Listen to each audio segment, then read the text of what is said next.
Hello everyone. चलिए आज की क्लास हम शुरू करेंगे। हमारा पहला प्रश्न बहुत इम्पॉर्टेंट है। देखिए, छत्तीसगढ़ के चंदखुरी का नया नाम क्या रखा गया है? सही जवाब है माता कौशल्या धाम चंदखुरी रखा गया है। सारे पॉइंट्स को ध्यान देंगे। छत्तीसगढ़ में 3 स्थानों के नाम बदले गए हैं। चंदखुरी, गिरौदपुरी और सोनाखान का नाम बदल गया है। सीएम बघेल ने निर्देश जारी किए। मुख्यमंत्री के निर्देश के बाद अब नए नामों से राजपत्र का प्रकाशन किया जाएगा। रेड कलर से हाईलाइट किया गया है। देखिए, चंदखुरी का नाम माता कौशल्या धाम चंदखुरी होगा। यहाँ विश्व का एकमात्र कौशल्या मंदिर है। चंदखुरी श्री राम वनपथ गमन पर्यटन परिपथ में भी शामिल है। गिरौदपुरी को बाबा गुरु घासीदास धाम गिरौदपुरी के नाम से जाना जाएगा। सतनाम पथ के अनुयायियों की आस्था का बड़ा केंद्र गिरौदपुरी है। सोनाखान शहीद वीर नारायण सिंह धाम सोनाखान के नाम से जाना जाएगा। 1857 की क्रांति में छत्तीसगढ़ के प्रथम शहीद वीर नारायण सिंह की जन्मस्थली सोनाखान ही है। वीर नारायण सिंह का जन्म सन 1795 में सोनाखान के जमींदार राम साय के घर में हुआ था। लास्ट पॉइंट देखिए, वे बिंजवार आदिवासी समुदाय के थे। उनके पिता ने 1818 से 19 के दौरान अंग्रेजों तथा भोसले राजाओं के विरुद्ध तलवार उठाई, लेकिन कैप्टन मैक्सन ने विद्रोह को दबा दिया। अगला प्रश्न है, छत्तीसगढ़ से किसका चयन मिस टीन इंडिया प्रतियोगिता के फाइनल राउंड में हुआ है? सही जवाब है माही वर्मा का चयन हुआ है। राजनांदगांव की माही वर्मा का चयन हुआ है। प्रतियोगिता दिल्ली में जारी है। माही ने 24वें mister and miss teen India 2022 प्रतियोगिता के लिए ओडिशा के भुवनेश्वर में आयोजित ऑडिशन में हिस्सा लिया था। अगला प्रश्न है, देखिए ये क्वेश्चन भी बहुत इंपॉर्टेंट है। कॉमनवेल्थ गेम्स में हिस्सा लेने वाली छत्तीसगढ़ की पहली बैडमिंटन खिलाड़ी कौन है? सही जवाब है आकर्षी कश्यप पहली बैडमिंटन खिलाड़ी है छत्तीसगढ़ से। ठीक है, अगला प्रश्न देखिए, अविभाजित मध्य प्रदेश के प्रथम मुख्यमंत्री पंडित रविशंकर शुक्ल की जयंती कब मनाई जाती है? सही जवाब है 2 अगस्त को मनाई जाती है। चलिए ध्यान दीजिए, भारतीय स्वतंत्रता संग्राम के राष्ट्रीय आंदोलनों में उन्होंने शीर्ष भूमिका निभाई। उन्होंने छत्तीसगढ़ में देश की आज़ादी के लिए जन जागरूकता लाने का महत्वपूर्ण काम किया। रविशंकर जी अच्छे वकील, राजनेता होने के साथ ही अच्छे वक्ता और लेखक भी थे।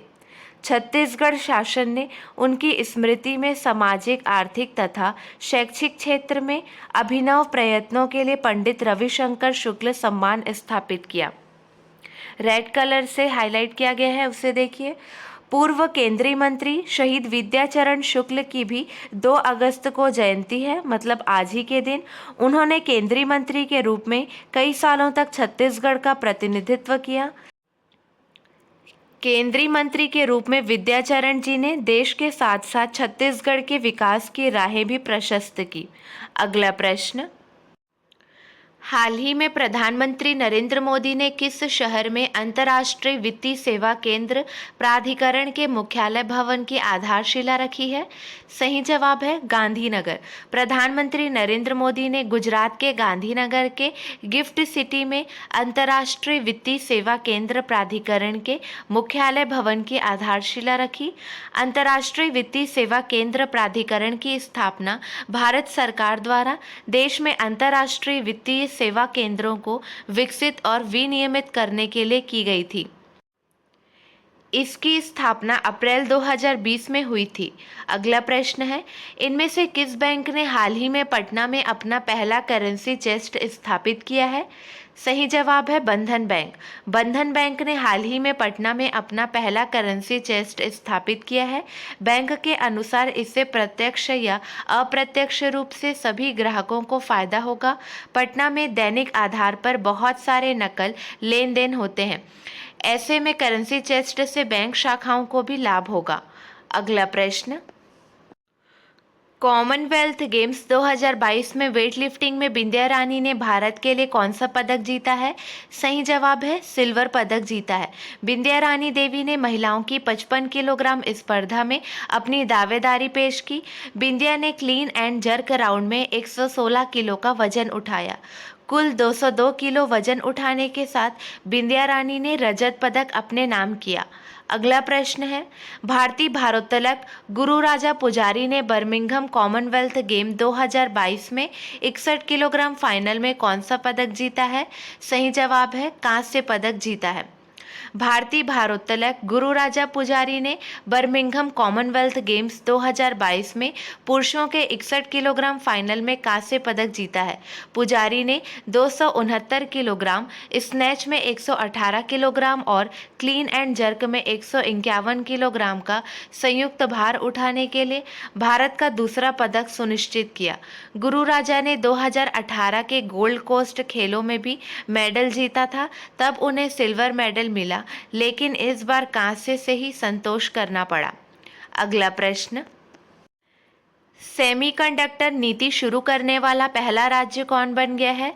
सही जवाब है गुजरात पहला राज्य बन गया है।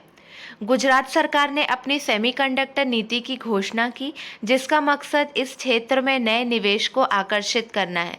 नई नीति के तहत राज्य सरकार प्रोत्साहन एवं सब्सिडी की पेशकश कर रही है। गुजरात के विज्ञान और प्रौद्योगिकी मंत्री जीतू वघानी ने बयान में कहा कि मुख्यमंत्री भूपेंद्र पटेल ने गुजरात सेमीकंडक्टर नीति का अनावरण किया, जो 2027 तक लागू रहेगी। अगला प्रश्न, भारत की जैव अर्थव्यवस्था कब तक 300 बिलियन अमेरिकी डॉलर के आंकड़ों को छू लेगी? सही जवाब है 2030 तक छू लेगी। भारत की जैव अर्थव्यवस्था रिपोर्ट 2022 जारी करते हुए डॉक्टर जितेंद्र सिंह ने बताया कि भारत की जैव अर्थव्यवस्था 2021 में 80 बिलियन अमेरिकी डॉलर से अधिक तक पहुंच गई है। 2020 में 14.1% की वृद्धि दर्ज की गई है। इस क्षेत्र में तेजी से विकास को देखते हुए मंत्री ने कहा, जैव अर्थव्यवस्था द्वारा 2025 तक 150 बिलियन डॉलर और 2030 तक 300 बिलियन डॉलर के आंकड़ों को छूने की संभावना है। अगला प्रश्न है, एडीबी ने 2022-23 हेतु भारत की वृद्धि दर के अनुमान को घटाकर कितना प्रतिशत किया? सही जवाब है 7.2% किया। एशियाई विकास बैंक एडीबी ने चालू वित्त वर्ष 2022-23 के लिए भारत की वृद्धि दर के अनुमान को घटाकर 7.2% कर दिया है। पहले यह 7.5% रहने का अनुमान था।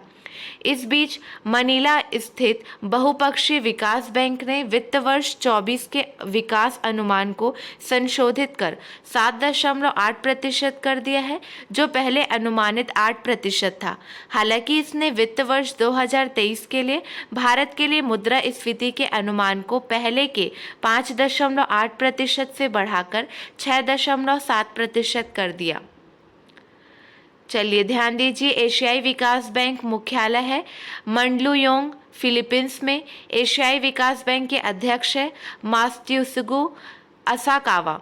एशियाई विकास बैंक की स्थापना हुई 19 दिसंबर 1966 को। अगला प्रश्न है, निम्न में से किस देश में एक दशक के बाद हाल ही में पोलियो का पहला मामला दर्ज किया गया है? सही जवाब है अमेरिका। अमेरिका के लगभग एक दशक के बाद हाल ही में न्यूयॉर्क में पोलियो का पहला मामला दर्ज किया गया। एक युवा वयस्क को पोलियो हो गया है और उसे लकवा हो गया है। उन्होंने जून 2022 के आसपास लक्षण विकसित किए। उन्होंने देश के बाहर यात्रा नहीं की थी। चलिए कल के हमारे प्रश्न का सही जवाब देखिए। टाटा प्रोजेक्ट्स के प्रबंध निदेशक कौन बने हैं? सही जवाब है विनायक पै बने हैं। अगला प्रश्न था, सभी पंजीकृत वाणिज्यिक वाहनों को जोड़ने वाला पहला भारतीय राज्य कौन बन गया है? सही जवाब है हिमाचल प्रदेश बन गया है। चलिए आपके लिए 2 प्रश्न है, इसका सही जवाब आपको कमेंट सेक्शन में देना है। आयुष्मान कार्ड बनाने में छत्तीसगढ़ का कौन सा जिला सबसे आगे है? अगला प्रश्न है, सर्वे के अनुसार छत्तीसगढ़ में लर्निंग लॉस के विद्यार्थियों का आंकड़ा 51 से घटकर कितना रह गया है? चलिए आज के लिए बस इतना ही। अगले वीडियो में मिलेंगे नए प्रश्नों के साथ। Keep watching and keep learning.